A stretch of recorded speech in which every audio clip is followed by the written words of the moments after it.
I have been in office for 18 years. I was actually expecting our second child, Daniel, when I was appointed to the first city council seat, which was the old Ward 1.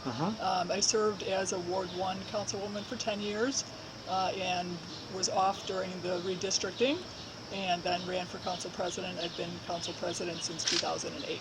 I think both my education and probably my community involvement make me a great candidate. So I went to Kenyon College, got a bachelor's of arts in English, and then I went to the Mandel School at Case Western Reserve and got a master's in social administration, which is a community-based social work program.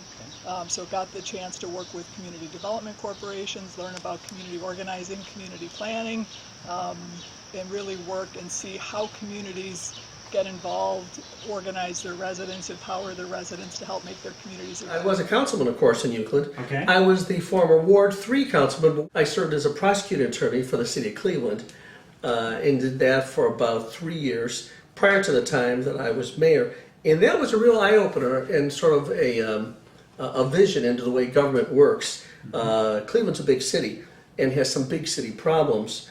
And Euclid's dealing with some big city problems these days. So that was very helpful. I also served as the president of the Ohio Municipal League. And that was about 1991 to 94. And that was very instructive because there I represented every city in the entire state of Ohio.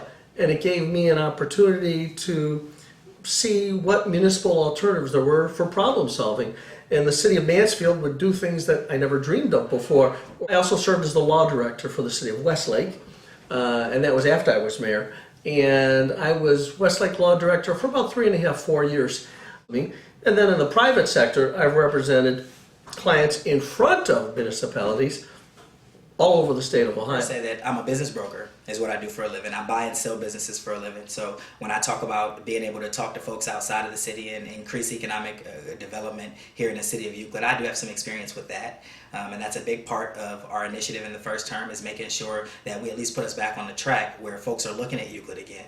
But I also think that the choice of Jack Johnson to put his support behind me and to agree that he's going to come in and have a hand in helping me institute some of these things should be enough confirmation for folks, or reassurance for folks that that I'm going to be able to get the job done.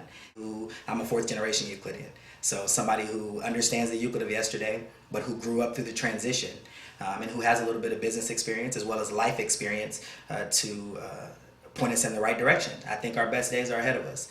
And but we need a regular person fighting for regular folks, and I think that's overall what people are getting from.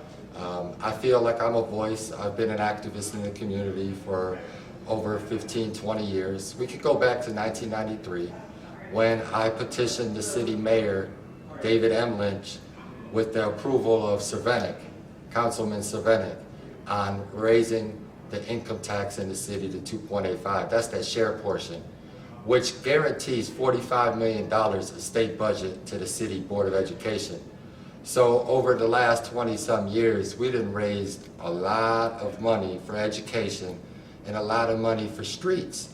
But the current administration hasn't put that money into the streets. That's again what Chris says. Chris will fix it in the next 4 to 12 years.